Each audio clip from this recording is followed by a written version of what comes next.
महकमा food safety की जानिब से बनी में एक बड़ा क्रैकडाउन देखने को मिला। तस्वीरें आप देख रहे हैं इस समय बनी की, और यहाँ पर गुज़श्ता 4 रोज से महकमा फूड सेफ्टी की ओर से एक ड्राइव जो है वो चलाई जा रही है। ऐसे में हर दुकानदार के सैंपल जो हैं वो भी चेक किए जा रहे हैं कि कैसे प्रोडक्ट जो हैं यहाँ पर बेचे जा रहे हैं।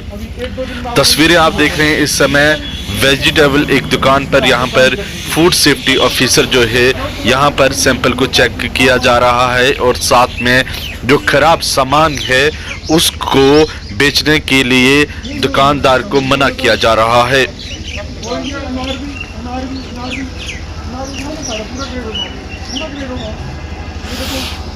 किसको बेचोगे इसको? फेंको जो खराब है, सामान उठाओ। ये किसको दोगे? देखो ना, ये बाकी वाले में, ये दूसरा उतारो, ये वाला उतारो, ये नीचे तो देखो, आप इसको उठा के ना पीछे रखो, बाहर रखो, लोगों को। तो वही इस दौरान आप देख सकते हैं कि कैसे लोग तमाशा देख रहे हैं। हालांकि ये तमाम ड्राइव, इनको इससे कुछ सीखने की ज़रूरत है, क्योंकि जब भी ये लोग दुकान पर किसी जाएं तो वहाँ पर ज़रूर ये चेक करें कि क्या ये प्रोडक्ट किसी कंपनी का है या नहीं, और साथ साथ में एक्सपायरी डेट का देखना बहुत ज़रूरी है। 15-20 दिन दुकानदार ने रखना है तो उसकी दुकान का एक्सपायर हो जाना सारा, होना नहीं एक्सपायर। तो वो तरीका हो होता है यार, टाइम पे लगा करो ना प्रोडक्ट।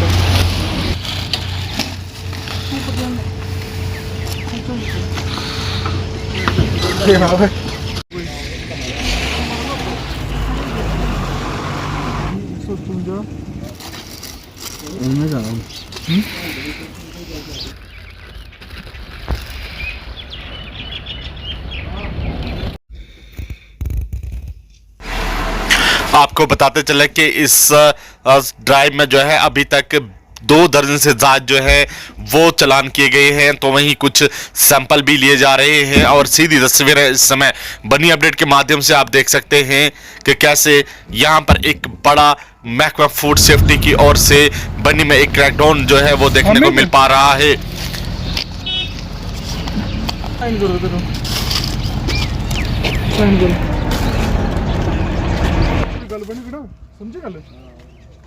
अस्सलाम व्यूअर्स, आप देख रहे हैं बनी अपडेट डिजिटल न्यूज़ नेटवर्क, और मैं हूं आपके साथ हाफिज कुरैशी। महकमा फूड सेफ्टी की तरफ से बड़ा क्रैकडाउन जो है बनी में देखने को मिला। हमारे साथ फूड सेफ्टी ऑफिसर मौजूद हैं। आइए इनसे जानते हैं कि क्या जो है इन्होंने अवेयरनेस यहाँ पे लोगों को दी और कितने अभी तक चालान हुए। हालांकि उन्होंने कुछ सैंपल्स भी लिए हैं, और खासकर अगर मैं बात करूं दूर दराज इलाकों में हम अक्सर देखते हैं कि दुकानों में बहुत सारी वायलेशन जो है वो नजर आती है, और बेहतर इनसे समझते हैं कि क्या कुछ कहना है इनका। जिस तरह से इन्होंने कुछ सैंपल्स भी लिए, और आज के दिन में या गुज़श्ता अगर रोज की बात करें तो मुख्तलिफ दुकानें जो हैं वो बंद भी हमें देखने को मिला। और एक पिक्चर मुझे याद आ रही है कि सब गोलमाल है। कुछ तो है कि जो दुकानदारों ने अपनी दुकानें जो है बंद करके आज जो है वो दुकानों के बाहर बैठे हुए हैं, और उनका एक अंदर जो है एक खौफ है, एक डर है। वो किस चीज का है वो हमें नहीं मालूम, लेकिन जिस तरह से मैंने जिक्र किया कि दूर दराज इलाकों में अक्सर हम दुकानों पे देखते हैं कि बहुत सारी वायलेशन, बहुत सारे एक्सपायरी डेट का सामान जो है उन दुकानों पर मौजूद होता है। ना ही उन दुकानदारों को पता होता है और ना ही लोगों को पता होता है।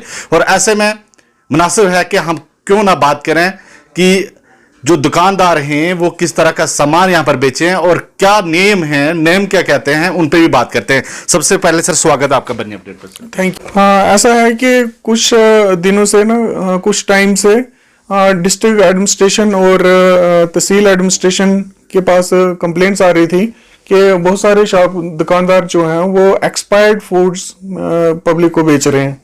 और उनकी दुकानों पर जब हमने लास्ट टाइम भी कुछ टाइम पहले जहां रेड्स किए थे, इंस्पेक्शंस की थी, तब भी हमें यही पाया गया कि बहुत सारी दुकानों पर एक्सपायर्ड फूड पाए गए, और हमने उनको अंडर चलान अंडर फूड सेफ्टी एक्ट उनको बुक किया था। और अभी कुछ दिन पहले वो पेनलाइज भी हो गए हैं। किसी को 10,000, किसी को 12,000, किसी को 15,000 पेनल्टी पड़ी है।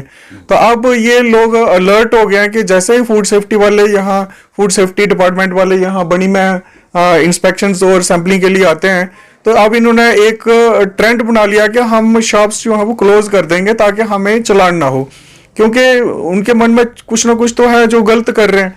अगर एक्सपायर्ड प्रोडक्ट्स उनकी दुकान पर पाए जाए, हम जाएंगे इंस्पेक्शन करेंगे तो उनको पता है हमारा चालान हो जाएगा, ये हमें स्पेयर नहीं करेंगे।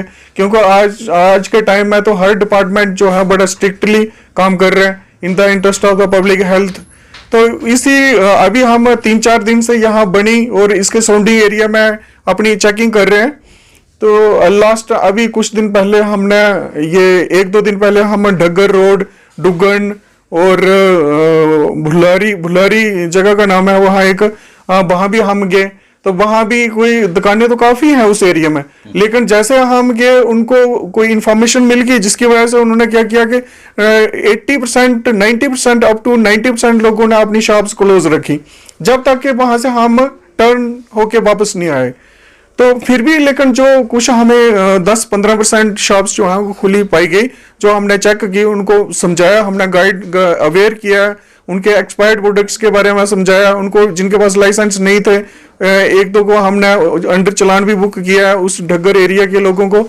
और उनको हमने समझाया कि आप जब कोई ऑफिसर चेकिंग के लिए आता है तो आप दुकानें बंद मत करो, सहयोग करो। हाँ, कोऑपरेट करो, हम आपको प्रॉपर्ली गाइड करेंगे, हमारी गाइडेंस लो, हमारी हेल्प जहां आपको चाहिए हम आपकी पूरी हेल्प करेंगे, लेकिन कंडीशन ये है कि आपने क्वालिटी प्रोडक्ट पब्लिक को सेल करना है, उनको आपने कोई भी एक्सपायर्ड प्रोडक्ट नहीं पब्लिक को देना है।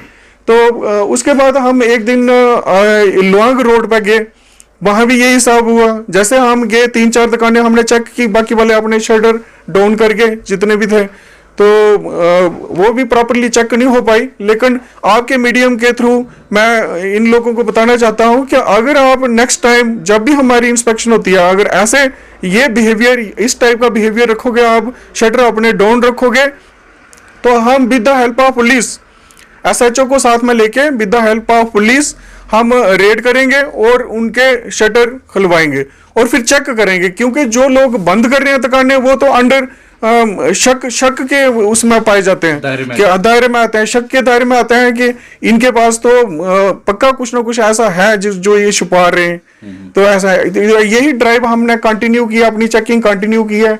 बनी में जितनी भी चेकिंग किया अभी तक, 4 दिनों में से जो ड्राइव आपने चलाई यहाँ पे, 4 दिनों में कितने अभी तक चालान किए हैं? और साथ में अगर हम सैंपल की बात करें, कितने सैंपल लिए हैं? सैंपल्स अभी तक हमने 13 सैंपल्स ले चुके हैं हम। उसमें 13 सैंपल्स वो हैं जो लीगल सैंपल्स हैं और 13 to 14 सैंपल्स जो हैं सर्वेलेंस सैंपल्स भी हमने लिए। हमारी दोनों ड्राइव्स जो हैं साथ साथ चलती हैं, सर्वेलेंस सैंपलिंग भी होती है और लीगल भी होती है। दोनों में थोड़ा सा डिफरेंस होता है। जो लीगल सैंपल है अगर उसका सैंपल फेल हो जाता है तो उसका प्रोसिक्यूशन कोर्ट में लॉन्च होता है, बंदे के खिलाफ चालान चलता है और वो पेनलाइज होता है। लेकिन जो सर्वेलेंस सैंपल है अगर उसका सैंपल फेल होता है तो उसके ऊपर इंस्ट्रक्शंस पब्लिक मीडिया में नोटिस आता है और फिर जो उसका मैन्युफैक्चरर होता है उसको नोटिस जाता है कि ये तो आपका प्रोडक्ट जो है खराब है, तो इसको आप करेक्टिव मेजर्स इसको जो ले लो, इसको ठीक कर दो अपने प्रोडक्ट को। अगर फिर भी कोई नहीं कुछ करता है तो उसके बाद हम उसका भी लीगल सैंपल लेते हैं, फिर उसको पेनलाइज करते हैं उस बंदे को। और इसके सैंपल के साथ हमने जो अंडर हमारे food safety and standard act के अंडर और भी वायलेशंस पाई जाती हैं। जैसे किसी के पास अगर लाइसेंस नहीं है, फूड सेफ्टी का लाइसेंस नहीं है या रजिस्ट्रेशन नहीं है, वो भी चालान के अंडर बुक होता है। और जो फूड वेंडिंग एस्टेब्लिशमेंट हैं जैसे ढाबा है, हलवाई है, पोल्ट्री शॉप है, फास्ट फूड वाले हैं, जिनकी इनसेंट्री कंडीशन और हाइजीनिक कंडीशन अगर ठीक नहीं है, अप टू मार्क नहीं है, तो वो भी चालान के अंडर बुक होता है। तो इन सभी चालान के अंडर आज तक हमने ये 2-3 दिन में 11 चालान किए हैं। उसमें अंडर इनसेंट्री कंडीशंस, अनहाइजीनिक कंडीशन के अंडर हैं और कुछ हैं जो विदाउट लाइसेंस भी हैं। और इस की वजह से अब बहुत सारे लोगों को मैं देख रहा हूँ, हमारे पास ऑनलाइन बहुत सारी एप्लीकेशंस आ रही हैं क्योंकि उनको अवेयर हो रहे हैं, उनको पता चल रहा है कि हमें लाइसेंस भी चाहिए और अगर साफ सफाई नहीं है तो हमारे चालान भी होगा। तो उसी चक्कर में वो जल्दी जल्दी अपने लाइसेंस भी अप्लाई कर रहे हैं, हमारे पास आ रहे हैं। और कुछ शॉप्स ऐसी भी पाई जाती हैं जिसमें वो ऑल मटेरियल्स बेच रहे होते हैं, उनके लिए क्या संदेश क्या रहेगा? हाँ, ऑल मटेरियल मतलब जैसे मेडिकल्स पे हम देखते हैं वो बाकी प्रोडक्ट्स भी बेच रहे हैं जो किराने के रिलेटेड होते हैं। उसमें मेडिकल के लिए मेडिकल स्टोर्स या मेडिकल शॉप्स जितनी भी हैं उनके लिए मेरी एक उनसे अभी रिक्वेस्ट है इस मीडियम के थ्रू। अभी 1-2 दिन पहले मैंने, अभी कल भी मैंने, परसों भी यहाँ मेडिकल शॉप्स चेक किए हैं, उनके सैंपल्स भी लिए हैं। अब हम इन मेडिकल शॉप्स जो हैं ये मल्टी विटामिन्स, न्यूट्रास्यूटिकल्स और health supplements, dietary food supplements, ये और इनके और भी बहुत सारे इनके पास जो है फूड प्रोडक्ट्स होते हैं जो कि ड्रग्स के अंडर नहीं आते हैं, ड्रग्स लाइसेंस के अंडर नहीं आता है। उसके लिए इनको फूड लाइसेंस चाहिए होता है, FSSAI लाइसेंस चाहिए होता है। और मैंने इनको वैसे भी जो मैंने इंस्पेक्शन की हुई है जिन मेडिकल स्टोर्स की, उनको इंस्ट्रक्शन दी है कि आप इमीडिएटली अप्लाई करो फॉर फूड सेफ्टी लाइसेंस, क्योंकि इसके बगैर तो वो वायलेशन है। हमने बहुत सारे एरिया में जो medical stores without license, food license अगर काम कर रहे थे तो उनको हमने अंडर चलान बुक किया, वो पेनलाइज भी हुए। तो मेरी आपके मीडियम के थ्रू इन मेडिकल स्टोर्स वालों को यही एक रिक्वेस्ट है कि वो जितने भी मेडिकल स्टोर्स, चाहे वो बनी में है, चाहे बसोली है, चाहे बिलावर है, या हमारी जुरिस्डिक्शन में जहां भी वो काम कर रहे हैं, तो वो अपने ऑनलाइन खिदमत सेंटर के थ्रू ऑनलाइन अपना लाइसेंस के लिए अप्लाई करें।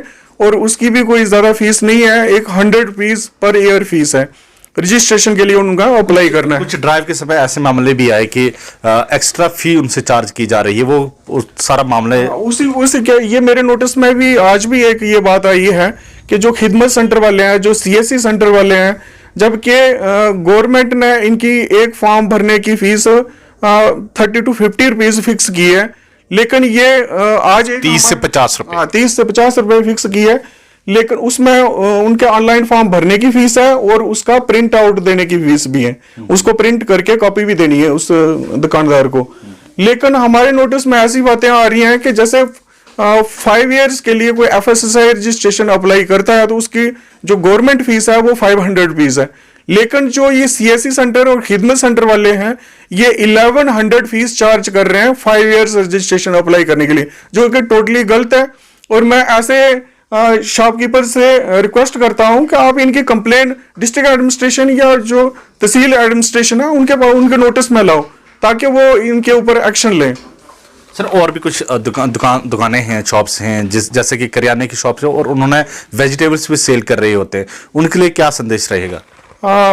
ये उनके लिए ऐसा है कि अगर किराने की शॉप है तो वेजिटेबल भी सेल जरूर कर सकते हैं। वेजिटेबल ये भी फूड प्रोडक्ट में ही आता है, लेकिन लाइसेंस के हवाले से मेरा लाइसेंस के हवाले के ऐसा है कि जब उन्होंने लाइसेंस के लिए अप्लाई करना है तो उनको जितने भी प्रोडक्ट उन्होंने दुकान पर रखे हैं, जितने भी फूड प्रोडक्ट रखे हुए हैं, उन सभी को लाइसेंस में मेंशन करना है, चाहे वो वेजिटेबल्स हैं, चाहे पोल्ट्री है, चाहे करियाना आइटम्स हैं, स्वीट्स हैं, जो भी प्रोडक्ट रखे हैं वो लाइसेंस में मेंशन करना है। तो उन्हीं प्रोडक्ट की उनको परमिशन होगी सेल की। अगर उन्होंने लाइसेंस में वो प्रोडक्ट नहीं लिखा है, दैट मीन्स वो उस प्रोडक्ट को बगैर लाइसेंस के बेच रहे हैं, जो कि वायलेशन है फूड सेफ्टी एक्ट की, और उनका चलान हो सकता है। जिस तरह सर आपने दूर दराज इलाके जैसे ढग्गर का जिक्र किया, बुलडी का जिक्र किया और साथ साथ पे डुगन का भी जिक्र किया, लुवांग का भी किया, और इन इलाकों में अक्सर हम जाते हैं और अक्सर देखते हैं कि दुकानदार जो है उनको भी पता नहीं होता उस चीज़ का, बहुत सारा सामान जो है उनके पास एक्सपायरी होता है और वो कहाँ से लाते हैं, और ये एक बड़ी समस्या हम कह सकते हैं कि दूर दराज इलाकों में है और लोगों को भी पता नहीं है। खास तौर पर लोगों के लिए क्या एक मैसेज रहेगा, क्या संदेश रहेगा, जो लोग जो है दुकानों पे जाते हैं वो क्या क्या चीज़ें जो है चेक करके वो ले सकते हैं? पब्लिक के लिए तो ये मैसेज है कि वो जब भी दुकान पर जाएं, प्रोडक्ट जो भी उनको प्रोडक्ट लेना है उसकी rate, weight, date, expiry date check करके ही लें। अगर कोई एक्सपायर्ड प्रोडक्ट है तो उसको मत लें। अगर उनको लगता है कोई सस्पेक्टेड प्रोडक्ट है तो उनको खरीदना नहीं चाहिए, क्योंकि हर दुकान पर को चेक करना हमारे लिए भी फिजिबल नहीं है। बहुत और दूसरी बात ये कि जो जितने भी दूर दराज के इलाकों में दुकानदार है, इवन के यहाँ जो प्रॉपर बनी में भी जो शॉपकीपर्स हैं, उनके लिए मेरी ये एक गाइडेंस है कि आप जब होलसेलर से सामान खरीदते हो तो आपको प्रॉपर उसका जो एक GST बिल होता है वो उससे लेना है, साथ में लेना है, सामान के साथ लेना है। क्योंकि अगर आपके पास, जैसे अगर हम चेक करते हैं किसी दुकान का कोई सैंपल चेक करते हैं तो उसका जो होलसेलर है उसका तो बिल ही नहीं होता उसके पास। तो अगर इन केस कल को सैंपल फेल हो जाता है तो प्रोसिक्यूशन तो सिर्फ दुकान के खिलाफ होगी ना। जो दुकानदार है, जो एक छोटा सा शॉपकीपर है, रिटेल शॉपकीपर है, उसके खिलाफ प्रोसिक्यूशन होगी। और जो होलसेलर है, जो इतने प्रॉफिट कमा रहा है और वो तो उसके खिलाफ तो प्रोसिक्यूशन बनेगी नहीं, क्योंकि एविडेंस नहीं है ना उसके खिलाफ। तो मैं इनको ये रिक्वेस्ट करता हूं कि आप बिल प्रॉपर बिल लिया करो। अगर इन केस आपको बिल नहीं देते हैं कोई, तो आप अवॉइड करो, उसका सामान मत खरीदो जो आपको बिल नहीं देता सामान का। बहुत बहुत शुक्रिया सर बात करने के लिए। Thank you.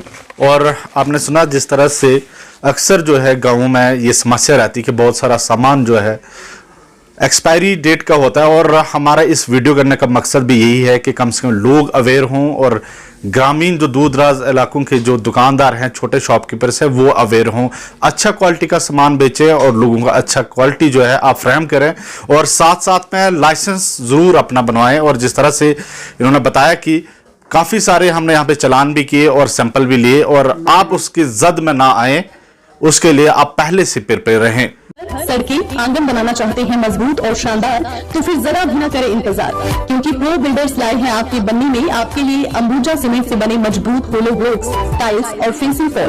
तो फिर देर किस बात की, अभी ऑर्डर करने के लिए कॉल करें 9906763071 या फिर 600